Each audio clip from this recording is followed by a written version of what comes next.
7 minutes, that's all it took. Not to launch a missile, not to end a war, but to destroy a foreign cyber assault that had slipped through our clouds, pierced our networks, and tried to take our sovereignty one encrypted line at a time. It was 2:08 a.m. when the red light flashed on the secure console beside my bed.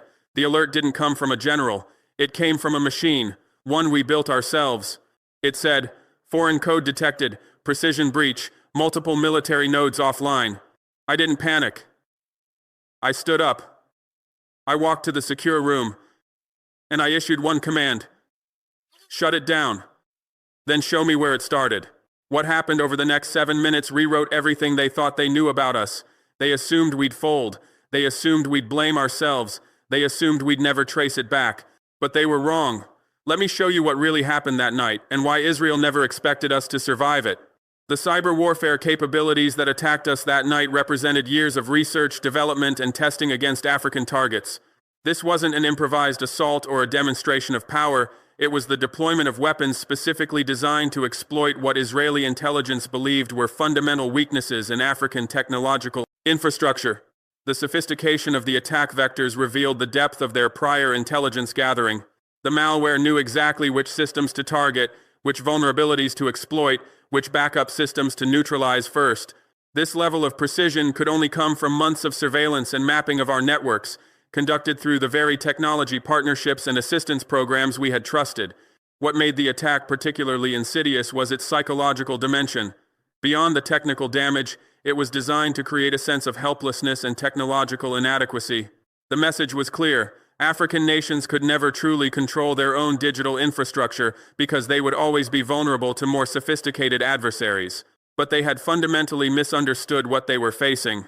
The assumptions that guided their operational planning were based on colonial-era thinking about African capabilities and responses. They expected us to react with panic, to seek foreign assistance, to accept that cyber attacks were simply the price of participating in the modern world. It began, as most attacks do, in silence. Our Ministry of Energy reported minor file syncing issues. Seemed harmless at first, emails delayed, backups timing out, even security cameras randomly blinking off. The kind of glitches we'd grown used to blaming on old infrastructure or rainy season interference. The initial probing phase had lasted 3 weeks, designed to appear like routine technical difficulties that any developing nation might experience. Each seemingly minor malfunction was actually a carefully orchestrated test of our detection capabilities and response protocols. They were mapping our cyber terrain with the same thoroughness that colonial mapmakers had once charted our physical landscape. The genius of this approach was its plausible deniability. If discovered too early, these activities could be dismissed as normal network problems or attributed to local technical limitations. Only by analyzing the patterns collectively could we see the systematic nature of what was happening. But our technical staff included some of the brightest minds Africa had produced. Engineers who understood that in the digital age, sovereignty meant controlling not just physical borders but electronic ones as well. Their training had included specific modules on detecting foreign intelligence operations, recognizing attack patterns, and maintaining operational security in hostile environments. But this time, the patterns didn't match our usual footprint. Ministry of Defense technicians logged 5 unauthorized login attempts from IP clusters in Nicosia, Cyprus. Nothing too alarming until we realized the timestamps matched internal command refresh cycles. And the logins targeted only one section: strategic response protocols. The targeting of strategic response protocols was the tell that confirmed malicious intent. These systems contained our contingency plans for various emergency scenarios, including foreign military intervention. Access to this information would provide attackers with detailed knowledge of how we would respond to different threats, allowing them to plan countermeasures or exploit our predetermined response patterns. The choice of Cyprus as a relay point revealed sophisticated operational planning. Cyprus provided legal cover under European Union privacy laws while maintaining intelligence cooperation agreements with Israel that would facilitate the operation while complicating any legal response from us. That's not normal maintenance traffic. That's pre-positioning. I called in our cyber intelligence task force. No foreign consultants, no Western partners, just our own. Young engineers trained in Ouagadougou, Lagos, and Bamako, fluent in Python, proud in their culture, and ruthless with firewalls.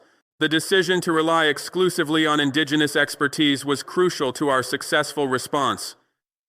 Foreign consultants, no matter how well-intentioned, carried inherent security risks.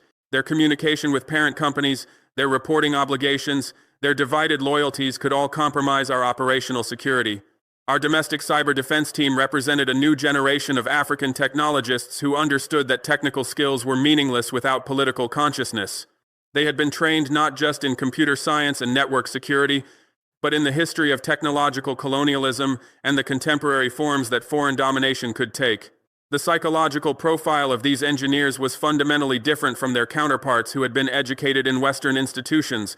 They viewed cyber defense not as a technical problem, but as an extension of the anti-colonial struggle, requiring not just technical competence, but ideological clarity and unshakable commitment to African sovereignty.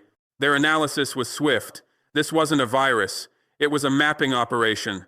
Someone was tracing the arteries of our internal systems, probing, measuring, testing our reflexes. Then we found the signature. Obfuscated, yes, but familiar. A silent flag buried in a packet header, a tactical fingerprint used by Unit 8200, Israel's elite cyber warfare division. Unit 8200 represents one of the world's most sophisticated cyber warfare capabilities, with alumni who have founded many of the globe's most successful cybersecurity companies. Their techniques are studied in intelligence academies worldwide, their methods copied by other intelligence services, their operational signatures carefully cataloged by security researchers. But our identification of their fingerprints revealed something they had not anticipated. African technical intelligence had evolved beyond their assessments. We possessed the analytical capabilities to attribute attacks to specific organizations, to understand their operational methods, to predict their likely next moves. The tactical fingerprint we identified was not accidental. It was a form of operational arrogance, a signature left by programmers, proud of their technical sophistication, who never imagined their targets would possess the expertise to recognize it. This hubris would prove to be their downfall. I knew then. They weren't probing. The breach came 3 nights later. At 12:47 a.m., Grid Node 4, our power distribution command hub near Zorgo, went dark. Not from power loss, from code. Simultaneously, 6 surveillance centers across the country dropped offline, every single one controlling the perimeter feeds of military and intelligence installations. The coordinated nature of the attack revealed months of preparation. Multiple systems across different geographical locations, operating on different networks, using different security protocols, all compromised simultaneously. This level of coordination required extensive prior intelligence about our infrastructure, detailed technical specifications, and carefully timed execution. The targeting of power distribution and surveillance systems was strategically brilliant. It would blind us while potentially creating the infrastructure failures that could justify foreign intervention. A cyber attack that appeared to cause cascading infrastructure failures could be presented as evidence of governmental incompetence requiring international assistance. It wasn't just shutdown, it was replacement. Fake camera loops began replaying footage from earlier in the night, convoys that weren't there anymore, guards who had already rotated out. Our own systems had been weaponized to lie to us. The replacement of real-time feeds with recorded footage represented a sophisticated understanding of how to create not just technical damage but operational confusion.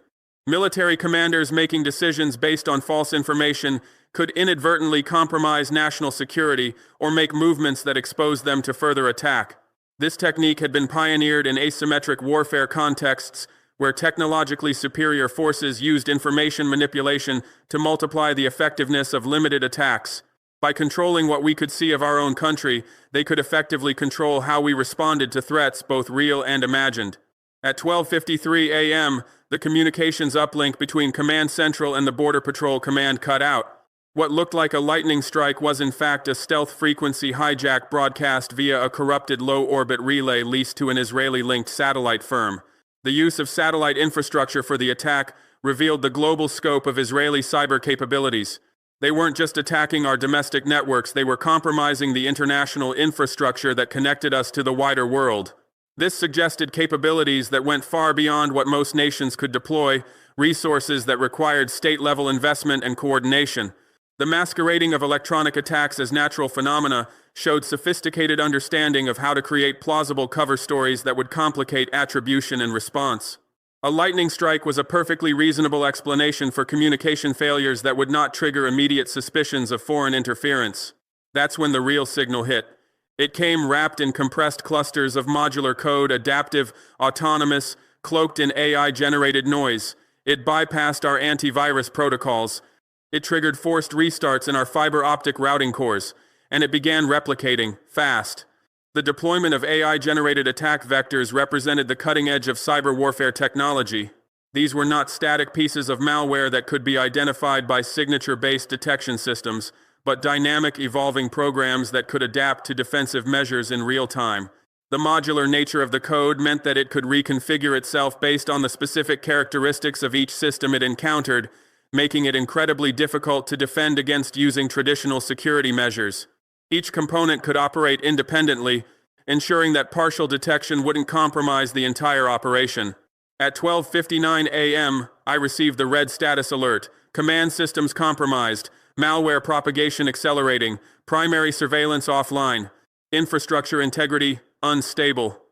No theatrics, no press, just me and a decision. Do we fight fire with fire, or do we show them what Africa built in the shadows? The decision point that confronted me in that moment represented more than a tactical choice about cyber defense. It was a strategic decision about how Africa would respond to 21st century forms of technological colonialism. We could respond conventionally, seeking foreign assistance and accepting technological dependence as the price of security.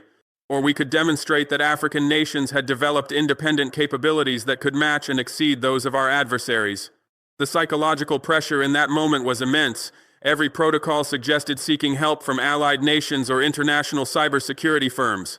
But doing so would validate the fundamental assumption underlying the attack that African nations could not defend themselves independently against sophisticated technological threats.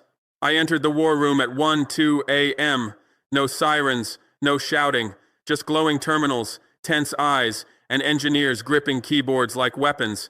I looked at the chief of cyber defense. He nodded. We've isolated the signal path. Malware is bleeding through the primary core. It's not organic, it's surgical. The war room represented years of investment in indigenous cyber defense capabilities that most observers had dismissed as unrealistic given our resource constraints. But we had understood that in the digital age, a few dozen highly trained engineers operating sophisticated equipment could provide defensive capabilities that previously would have required thousands of soldiers and expensive weapons systems. The calm professionalism of our response reflected extensive training and preparation for exactly this scenario. Our engineers had run countless simulations, studied attack patterns from conflicts around the world, and developed response protocols specifically designed for the resource constraints and strategic priorities of an African nation under cyber attack. I said 6 words: cut foreign signals, encrypt everything, blackout. They moved instantly, air-gap systems activated, red protocol vaults opened. Power was rerouted manually through analog nodes built for this exact moment. The blackout protocol represented the most radical element of our cyber defense strategy. Rather than trying to maintain connectivity while under attack, we would temporarily sever all external connections, forcing the attack to operate without external command and control while we mobilized our full defensive capabilities. The air-gapped systems that activated were completely isolated from any external networks, ensuring that they could not be compromised remotely. These systems contained backup copies of all essential governmental functions, allowing us to continue operating even while our primary networks were under attack. The analog nodes that took over power distribution were a deliberate design choice that recognized the vulnerability of digital control systems. By maintaining parallel analog systems for critical infrastructure, we ensured that cyber attacks could never completely paralyze our essential services. You see, we had planned for this. Long before this night, we knew cyber warfare would become the next colonizer's tool, so we built fail-safes they didn't believe Africa was capable of designing. The strategic foresight that led to these preparations reflected a deep understanding of how technological power relationships worked in the contemporary international system. We had studied how cyber attacks had been used to destabilize governments, manipulate elections, and coerce policy changes across the developing world. Our defensive architecture was based on the recognition that conventional cybersecurity approaches designed for wealthy nations with extensive international partnerships would not work for African countries that faced unique threat, profiles, and resource constraints. At 1:03 a.m., our anomaly detection AI codenamed Nzinga mapped the source path. It wasn't coming from within Burkina Faso. It was bouncing off a satellite relay node leased in Cyprus, redirected through 3 Israeli shell companies, Unit 8200. Confirmed. The naming of our AI system after Queen Nzinga, the 17th century Angolan ruler who successfully resisted Portuguese colonialism for decades, reflected the historical consciousness that informed our technological development. We understood our cyber defense efforts as continuation of centuries of African resistance to foreign domination. The rapid attribution of the attack to Unit 8200 demonstrated capabilities that Israeli intelligence had not believed we possessed. Attribution is one of the most difficult aspects of cyber warfare, often taking weeks or months of analysis by teams of experts using sophisticated tools and extensive international cooperation. That's when we launched the counter. We didn't just block them, we tagged their malware, wrapped it in a Trojan shell, and reverse-injected it into the same relay server they used to enter. We called it a data grenade. The counterattack represented a fundamental escalation in our cyber defense posture. Rather than simply defending against attacks, we were demonstrating offensive capabilities that could strike back at attackers through their own infrastructure. This transformed the cost-benefit calculation that guided foreign cyber operations against African targets. The data grenade technique was our own innovation, developed specifically for scenarios where we needed to disable attacking infrastructure without causing collateral damage that could escalate into broader conflicts. It was designed to be precisely targeted, completely attributable to us, and impossible to mistake for accidental damage. At 1:05 a.m., the hostile command server blinked out of existence. Traceless, unrecoverable, elapsed time, 7 minutes. When they tried to break our brain, they didn't expect the soul to fight back. The destruction of the command server represented more than tactical success. It was a psychological victory that demonstrated African technological capabilities to a global audience that had been conditioned to expect African vulnerability and dependence. The 7-minute time frame became symbolically important because it demonstrated efficiency and capability that exceeded the response times of many technologically advanced nations. We had not just defended successfully, we had done so faster and more effectively than our attackers had believed possible. By sunrise, the narrative war had already begun. The Israeli Foreign Ministry called the attack a fabrication, claimed their systems had been targeted, blamed rogue actors in Eastern Europe.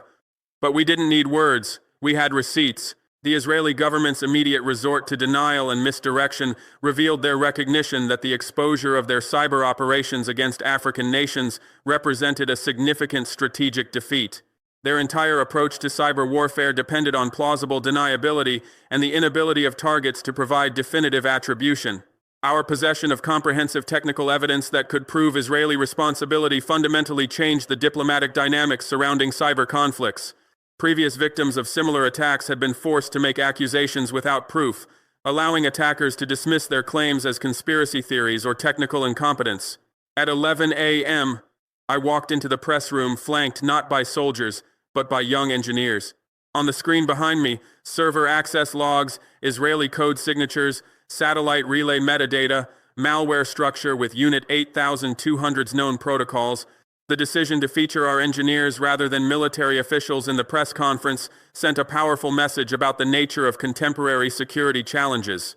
In the digital age, a nation's most important defenders might be young programmers rather than uniformed soldiers.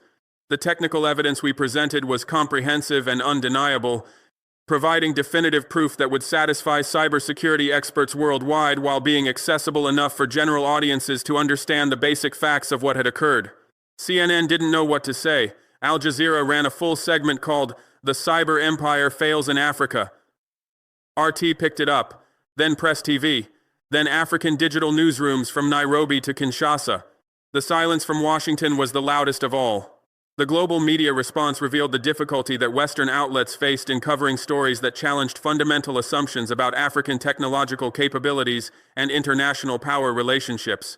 Their editorial frameworks were not prepared for narratives about African cyber warfare success. The silence from Washington reflected the complex position that the United States faced when its closest Middle Eastern ally was exposed, conducting cyber warfare against African partners that America was simultaneously courting for. Strategic and economic partnerships. That afternoon, I received messages of solidarity. Nigeria, we stand with digital sovereignty. The continental response to our cyber defense success catalyzed a broader conversation about technological sovereignty that had been developing across Africa for years. Our demonstration that sophisticated cyber attacks could be successfully repelled provided proof of concept that encouraged other nations to invest in similar capabilities. Behind closed doors, Israeli defense firms began losing contracts in African telecom expansions. Their cyber rep cracked not because we fought harder. The economic consequences for Israeli technology companies revealed the commercial implications of cyber warfare operations. When a nation's technology sector becomes associated with surveillance and attack capabilities, it creates credibility problems that can persist for years and cost billions in lost revenue. I took the podium again. But this time, not for proof. This time for a warning. To every government, every private contractor, every intelligence agency watching. I said, the colonizer no longer wears boots. He sends malware through our clouds. He no longer digs our soil. He digs our code. The conceptualization of cyber warfare as a new form of colonialism provided a framework for understanding contemporary technological conflicts that resonated across the developing world. Nations that had successfully achieved political independence were discovering that technological dependence created new vulnerabilities to foreign control. If they can shut down our power, redirect our cameras, corrupt our elections, then we are not sovereign. That's why today, I announced the formation of the Pan-African Digital Defense Coalition, founding members, Burkina Faso, Mali, Guinea, Ethiopia, DR Congo. Our mission, to build the first continent-wide cyber defense grid built by Africans for Africans. The Pan-African Digital Defense Coalition represented institutionalization of the technological sovereignty movement that our successful defense had inspired. Rather than each nation attempting to build cyber defense capabilities independently, we would pool resources and expertise to create collective security that none of us could achieve alone. No Cisco routers, no Google DNS, no Tel Aviv backdoors. Only sovereignty. The rejection of Western technology infrastructure was not motivated by anti-Western sentiment, but by the recognition that true security required control over the fundamental building blocks of digital infrastructure. Dependence on foreign technology created vulnerabilities that could be exploited by those same foreign powers during conflicts. This wasn't just defense, it was dignity. I saw it that night after the breach was neutralized. A young engineer, hands trembling, tears on his cheek. He said, "President, we beat them with what we built ourselves." The emotional impact on our technical staff revealed the psychological dimensions of technological sovereignty. For young Africans who had been told throughout their education that the most sophisticated technologies must come from more developed nations, the successful defense represented validation of their capabilities and potential. Across the continent, something shifted, not just in war rooms, but in classrooms, in coding labs, in village tech hubs where barefoot kids stare at cracked tablets, dreaming of servers instead of guns. The generational impact of our cyber defense success extended far beyond the immediate strategic implications. Young Africans began viewing technology careers not just as paths to individual advancement, but as contributions to continental liberation and security. This is the future they tried to corrupt, and this is the fire we refuse to let die. To every young African coder, you are the new resistance. To every ally who watched us stand alone, you are not late, but you must choose. And to those still planning shadows behind keyboards, we are not the target anymore, we are the test. The transformation from target to test represented a fundamental shift in the global cyber warfare landscape. African nations were no longer passive victims of technological colonialism, but active participants who could shape the rules and capabilities that define digital conflicts. So let this be the last time we are caught off guard. The last time we wait for rescue, the last time we underestimate our own minds. Africa will never again be the testing ground for foreign control. We've built our firewalls, not just with code, but with courage. And if another cyberstorm comes, you won't find a back door. You'll find us, staring straight into the wire, unblinking. This is not a defense system, it's a revolution, and it just went live. The months that followed our successful cyber defense became a masterclass in how technological sovereignty could reshape continental relationships and challenge established global power structures. The Pan-African Digital Defense Coalition grew from its founding 5 members to include 12 nations within 6 months, each bringing unique capabilities and resources that strengthened the collective defense network. Nigeria contributed its vast telecommunications infrastructure and software development talent. Kenya brought its fintech innovations and mobile money expertise. Ghana offered its emerging tech hub ecosystem and entrepreneurial energy. Morocco provided North African connectivity and Arabic language capabilities. Rwanda contributed its reputation for efficient governance and technology adoption. Tanzania brought East African regional networks and Swahili language integration. Each new member didn't just join an existing system, they enhanced and expanded it, creating a truly continental network that could respond to threats anywhere across Africa while sharing intelligence, expertise, and defensive capabilities in real time. The coalition operated on principles of technological Pan-Africanism that prioritized African solutions to African challenges. The technical architecture of our continental defense grid represented innovations that had never been attempted at such scale.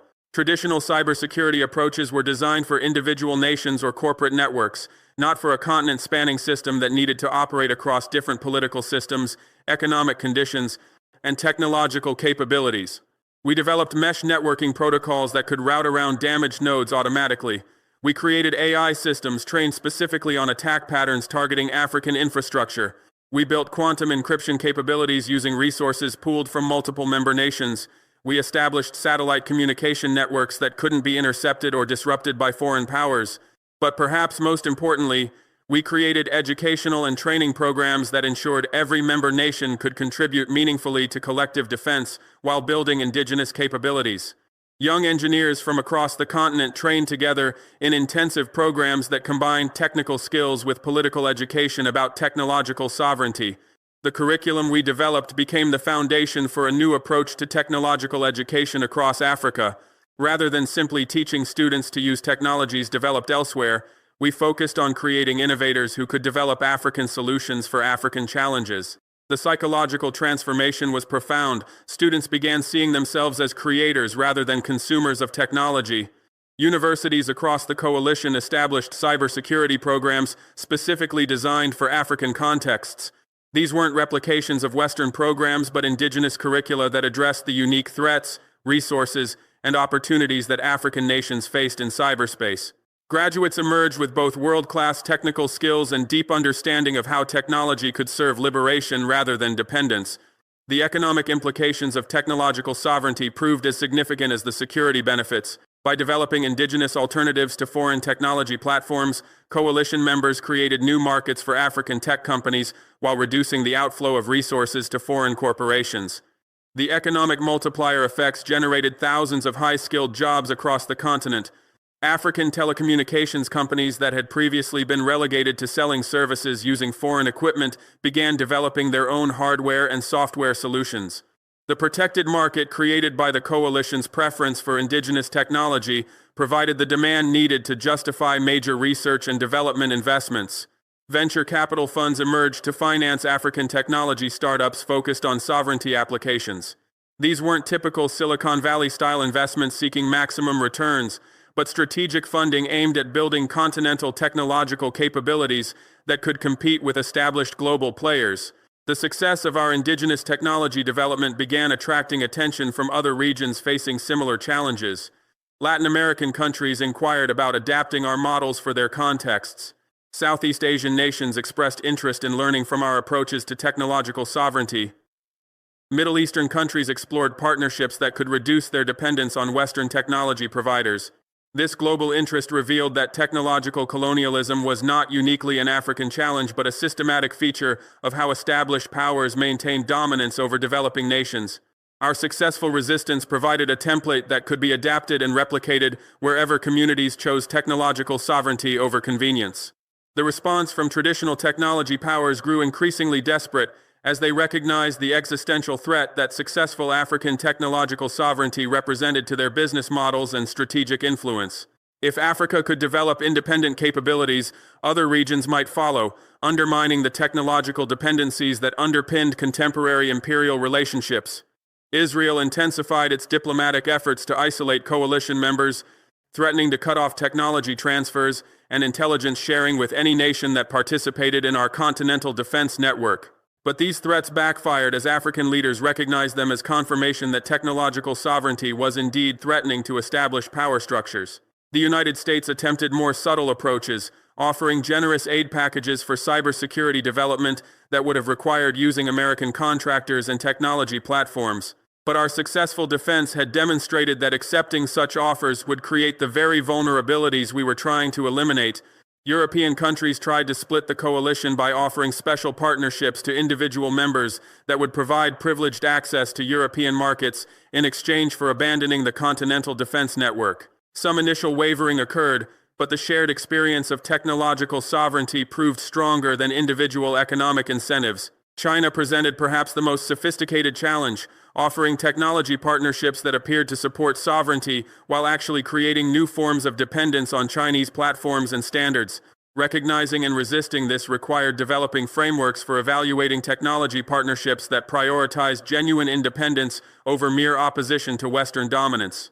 The intelligence sharing capabilities that emerged from our coalition created unprecedented situational awareness of cyber threats across Africa. For the first time, an attack against one African nation would immediately be detected and analyzed by cyber defense experts across the continent, allowing for coordinated responses that could shut down threats before they spread. This collective intelligence capability revealed the stunning scope of foreign cyber operations targeting African nations. What had appeared to be isolated attacks against individual countries was revealed as coordinated campaigns designed to prevent African unity and technological development. The pattern recognition capabilities of our continental network exposed strategic objectives that individual nations would never have detected. Our success also inspired citizen-level technological activism across Africa. Grassroots organizations began developing secure communication tools for civil society. Community technology centers started offering training in digital privacy and security. Young hackers formed collectives focused on exposing foreign surveillance operations targeting African communities. This democratization of technological resistance meant that cyber sovereignty was not dependent on government capabilities alone, but was becoming embedded in African civil society itself. Even if governments were compromised or corrupted, the knowledge and tools of technological resistance would persist at the community level. The cultural impact of technological sovereignty extended far beyond the technical realm. African artists began creating works that celebrated indigenous innovation. Musicians wrote songs about digital liberation. Filmmakers produced documentaries about cyber-colonialism and resistance. The technological struggle became embedded in African cultural production. Traditional African concepts of collective security and mutual aid were reinterpreted for the digital age, creating philosophical frameworks that distinguished African approaches to cybersecurity from the individualistic models developed in Western contexts. Ubuntu principles, the recognition that individual security depends on collective well-being, became foundational to how we designed and operated our defense networks. The success of the Pan-African Digital Defense Coalition proved that small and medium-sized nations could achieve technological sovereignty when they worked together strategically. The resources that seemed inadequate for individual national defense became formidable when pooled and coordinated across continental networks. Our example began inspiring similar initiatives in other sectors beyond cybersecurity. African space programs began coordinating satellite development and launches. Pharmaceutical manufacturers started collaborating on generic drug production. Renewable energy developers shared research and manufacturing capabilities. Technological sovereignty was becoming a model for broader economic and strategic independence. The young engineer who had cried with joy after our successful defense became symbolic of a generational transformation occurring across Africa. Millions of young Africans who had been educated to see themselves as consumers of foreign technology were discovering their potential as creators of indigenous solutions to African challenges. Technical education programs that had focused on preparing students for employment by foreign companies began emphasizing entrepreneurship and innovation that could serve African development priorities. The brain drain that had traditionally sent Africa's best technical minds to Western institutions began reversing as opportunities for meaningful technological work emerged at home. The revolution that had gone live that night was not just a defense system, but a comprehensive reimagining of Africa's relationship with technology and the world. We had demonstrated that dignity and capability could coexist, that sovereignty and security were achievable through indigenous innovation, and that the future of African technology would be written by African hands. The wire that we stared into unblinking had become a mirror, reflecting our own capabilities back to us. The cyberstorm we had weathered had revealed not our vulnerabilities but our strength. The revolution that had gone live was not ending but beginning, spreading across the continent and inspiring the world with proof that technological colonialism could be resisted, defeated, and replaced with something worthy of free peoples.